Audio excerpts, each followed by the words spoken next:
Good morning, welcome back to First Up, and of course, just seeing a performance there from Bungie Garlin on 106 and Park on BT yesterday afternoon. He will be joining him on a phone call interview in a short bit, but before that, Sean Fuentes, as promised, is on set from the TTFA, and he's here to update us on the latest happenings as it relates to football in Trinidad and Tobago. Sean, good morning and welcome. Not a problem at all. We understand that, of course, this Argentina game is happening in full swing at the beginning of June. A contingent went across to Argentina to just finalize some things. What news do you have for us this morning? Obviously, it's exciting times for football with the World Cup just over a month away, and Argentina preparing for, obviously, they're one of the favorites. And, of course, we have our football to prepare for. You would have seen yesterday there was the launch of the Copa America in 2016. Which will give Trinidad and Tobago an opportunity to qualify if we can win the Caribbean Cup later this year. So obviously we're preparing for that. And what else can you ask for to play Argentina, play Iran in Sao Paulo less than a week before the World Cup kicks off? So we're going to be part of the whole festival and everything that is happening in world football at the same time. One of the main things that came out of the visit last week is that the game now is no longer being played in La Plata. It's being played at the Estadio Monumental in Buenos Aires, which is the home stadium for River Plate. Actually, the 1978 World Cup final was played at that same venue. It's a massive venue, 67,000 fans capacity, and they expect to be filled. And they're giving us the opportunity to take some Trinidad and Tobago fans down to the stadium as well to see that game. So we're working in collaboration with the Ministry of Tourism, obviously the Ministry of Sport. They've been tremendous as well towards our national senior teams. And the Ministry of Tourism, following that trip, one of our representatives, Kyle Leakwai, who's our marketing officer, he also made the trip and put some things in place for, we saw what Bungie Garlin was able to do yesterday. And one of the things we want to do with our football now is, for instance, this game in Argentina, is to kind of showcase Trinidad and Tobago. So you're going to have an opportunity there for tourism. You're going to have a booth set up where people will see a little more about Trinidad and Tobago, to be able to learn a little more about Trinidad and Tobago, both at the stadium and possibly a couple other venues in Buenos Aires.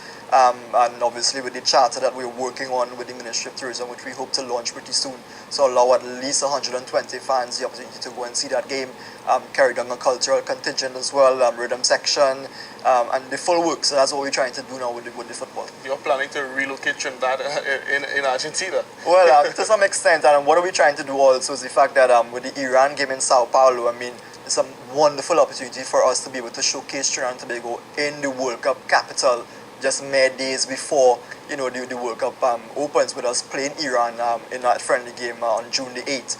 So again, it's not just about showcasing our footballers, but Trinidad and Tobago and the whole branch TNT. All in all, exciting times for football in Trinidad and Tobago. Sean, I understand as well that women's football is trying to go along with the men. The men are off to a start so far, and women's football are trying to get up. You guys are trying to get it on par with the men's game in Trinidad. Recently, there was a FIFA development officer in Trinidad and Tobago. What came out of that visit? Yeah, top FIFA woman football consultant from Mexico. She's a former Mexico national player as well. And she was here for basically 2 days to hold meetings with some of our stakeholders and some of the coaches and people who are involved in women's football. And obviously, we're lacking some resources in the women's game, but she was still, more or less impressed with what we were trying to accomplish. The fact is, we did, in fact, host a World Cup here in 2010, under 17 World Cup. So it means that we have some sort of infrastructure in place for women's football. And prior to that, the CONCACAF president, Jeff Webb, was in the country a couple of weeks ago, and they've decided to give Trinidad and Tobago the hosting rights for the Caribbean Cup finals, which will be held in August. And that serves as a qualification for the FIFA Senior Women's World Cup in Canada. Obviously, we're trying to work on that and expand women's football, and we have the Women's Professional League. Well, not a professional league, it's sort of semi-professional right now. That is going to start on May the 24th. And obviously trying to give women's football a boost in the region and, take it forward from there. We think that we have a really good chance to qualify for the FIFA Women's World Cup later this year. Although we've seen the resources not being allocated for women's football, our participation numbers are up, in my opinion. Would you, at the TTFA, agree with that? With regards to women's football, I think it's improving. The fact is that we're ranked pretty high up in the FIFA women's ranking. I think we're somewhere 45 or 46 in the world right now. We have players like Akila Mollan, who's doing pretty well in Sweden. Every year we have over 15 to 20 girls that go off on scholarships to the United States and either come back wanting to play football or to get into the work industry. That's a plus for us. And I think if we can now get what we've realized as well for this year in the Women's League, we have Caledonia AIA, they're putting out a women's team for the first time.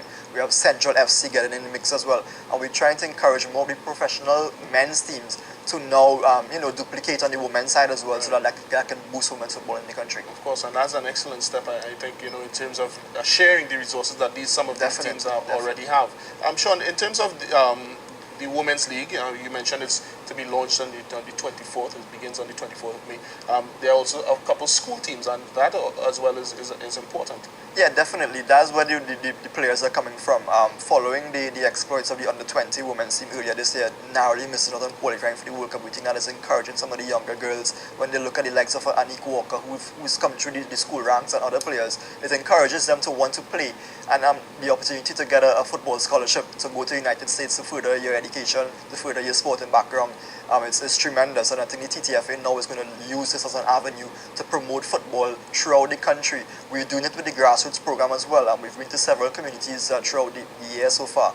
And it's both sexes, male and female players from the ages of 6 to 12 turning out in their numbers, which is encouraging for the sport. Now, futsal is also being relaunched in Trinidad and Tobago. It's a very exciting, fast-paced version of the game, five-a-side indoor. What is on the horizon for that? Do you see it taking off in Trinidad again? Well, if you remember a few years back, 2004 and 2008, we were crowned Caribbean champions, and we were hoping the sport would have taken off that version of the game, and it didn't happen. I mean, there was a little bit of a setback, and now with the launch of the Futsal Association of TNT, which is an arm of the TTF, we're hoping that things are going to improve, and with May being dedicated, that month being dedicated for futsal, we're going to be having tournaments throughout the country, screening sessions. Clayton Morris, who was the coach back in 2008, is going to have his eyes out to see some of the talented players. And interestingly, our senior head team coach, Stephen Hart, he has a real interest in futsal as well, because he thinks that that version of the game, it allows him to see the development of some of the players in terms of some of the skill, the dribbling skills that we like to see, and being able to understand the game. He's looking forward to that as well. And then, of course, we have beach soccer, which I think is going to take some time to really take off in this country, but again, promising times for football. Of course, Sean Fuentes, the TTFA Director of Communications.